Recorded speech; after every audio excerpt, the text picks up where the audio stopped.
All right, let's jump right into it. Today we're unpacking a really crucial compliance mechanism under the brand new Income Tax Act 2025. Specifically, we're looking at Section 169, which deals with giving effect to an advance pricing agreement. If you're a tax pro, a CA, or running a business dealing with transfer pricing, you already know that post-APA compliance is a high-stakes game. Well, the new act brings some structural changes that you absolutely need to master. Picture this extremely practical scenario. You, or maybe your client, have just successfully hammered out and signed an advanced pricing agreement with the CBDT. High fives all around, right? The hard part's over. Well, not quite, because that APA retroactively affects past tax years. So here's the million-dollar question. How do you actually go about updating your past filings to legally reflect this new agreement without inviting a whole new wave of tax scrutiny or blowing right past strict statutory deadlines? Okay, let's dive into our roadmap for this explainer. First, an introduction to Section 169. Next, decoding the legal provision. Then, a practical taxation example. After that, forms and compliance requirements. Moving into common issues and pitfalls, and finally, key takeaways and summary. Section 1. Introduction to Section 169. So, at its core, this section exists to solve a very specific administrative headache. When an APA is signed, it locks in the arm's-length price for certain transactions for a set period.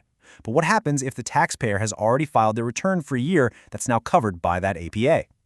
Section 169 gives us the legal mechanism, and really the mandate, to modify those past tax returns so they align perfectly with the newly signed agreement, completely bypassing the usual restrictions on revising returns. Now, what's really interesting here is a foundational shift in terminology. Before we even dissect the text of Section 169, we have to wrap our heads around this change. Under the old Income Tax Act of 1961, we were constantly juggling previous year and assessment year, right? Well, under the new 2025 Act, this gets beautifully simplified. The old assessment year is completely gone. We now solely use the term tax year. The year the income is earned and the year it is assessed share the exact same reference. This is a crucial mental switch, because when reading Section 169, you've got to orient your thinking entirely to tax years. Section 2. Decoding the legal provision. Let's see how this actually operates in the law. For those of you porting your practice over from the old law, you'll be glad to know Section 169 of the 2025 Act is the direct successor to Section 92CD of the 1961 Act. The legislative intent is exactly the same. The law basically says that, irrespective of anything to the contrary in Section 263 regarding normal return revisions, if you have furnished a return for a tax year that is now covered by an APA, you are legally obligated to furnish a modified return. And this modified return has to be strictly in accordance with and limited to the exact terms of that advanced pricing agreement. And here is arguably the most critical element of the whole provision, the timeline.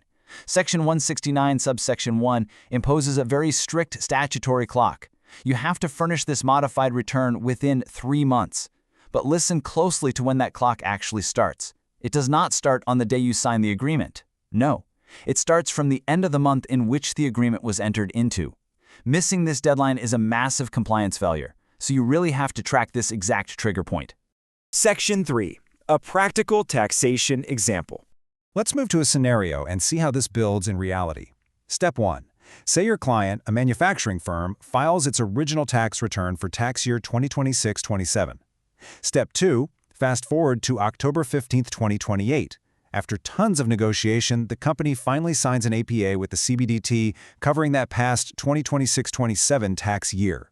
Okay, so how do we calculate the deadline? Well, the agreement was signed on October 15th, meaning the end of that month is October 31st. Your 3-month statutory clock begins ticking right then. Month 1 is November, Month 2 is December, and Month 3 is January. So, Step 3, the company must file its modified return under Section 169 no later than January 31, 2029. Section 4. Forms and compliance requirements. Let's look at the paperwork. How is this actually executed? For that, we turn to the Income Tax Rules 2026. These new rules outline a highly streamlined lifecycle for APAs. It kicks off with Form 50, which is your request for a pre-filing meeting to hash out methodologies. Then we have Form 51, the formal advanced pricing agreement application itself. And finally, once everything is signed and sealed, we arrive at Form 52, which is the annual compliance report. This brilliantly illustrates the government's push for simplification under the 2026 rules. Think back to the 1962 rules. You had Form 3CED for a standard APA application and a totally separate Form 3CEDA if you needed rollback provisions. Well, the new rules consolidate those into a single, unified Form 51. Same goes for the old annual compliance report, Form 3CEF. That's been replaced and seriously upgraded by the new Form 52. It really cuts down on the sheer volume of forms we tax professionals have to juggle. Let's zoom in closely on Form 52 for a second, governed by Rule 113. This is your annual compliance report. You file it to essentially prove you are sticking to the ATC. The updated Form 52 introduces a highly structured tabular computation for adjustments. In the old days, variances from agreed profit level indicators, or PLIs, were often stated in pretty general terms, which honestly led to massive headaches during audits. Now, the form inherently forces a clear mathematical reconciliation of the agreed PLI versus what was actually achieved. Plus, it specifically requires detailed documentation on critical assumptions regarding your FAR analysis, functions, assets, and risks, explicitly outlined in the annexure. The goal here is absolute clarity between the taxpayer and the transfer pricing officer. Section 5. Common Issues and Pitfalls. Let's talk about where things go wrong. Of course, with strict compliance comes the risk of error. So the crucial point here, straight from the official income tax FAQs on the new rules, is that Form 52 is absolutely final. Literally, once you hit submit and that acknowledgement number is generated, it cannot be edited, no exceptions.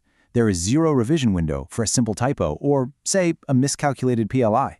This means you need an incredibly high level of quality control and secondary review within your firm before you ever hit that submit button. Let's quickly recap the biggest traps to avoid. First, miscalculating that 3-month deadline. Remember, guys, it's from the end of the month the API is signed, not the actual signing date. Second, as we just saw, treating Form 52 like a standard, revisable return. You absolutely cannot do that. And third, failing to meticulously document the critical assumptions regarding the FAR profile. If your client's business model shifted even slightly from what was agreed upon in the APA, and you don't properly document that variance in the Form 52 annexures, you are walking straight into a messy audit dispute. Section 6. Key takeaways and summary. Let's bring it all together. All right, let's wrap up this explainer by consolidating the highest yield points you absolutely need to remember for your practice.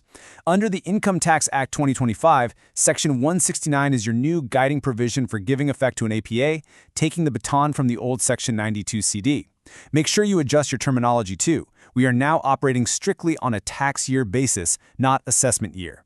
Your golden rule for compliance? File that modified return within 3 months from the end of the month the agreement is signed.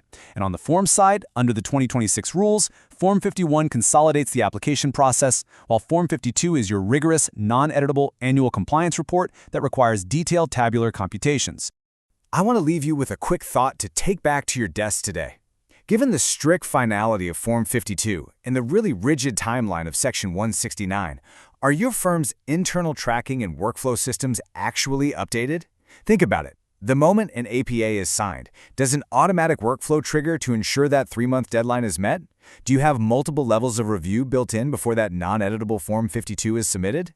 If not, it's probably time to update those standard operating procedures. Thank you for watching. Please like, subscribe, and share. This video is for educational purposes only and does not constitute professional advice. Tax laws are subject to amendments. Please consult your professional advisor before taking any action. This is an AI-generated educational video.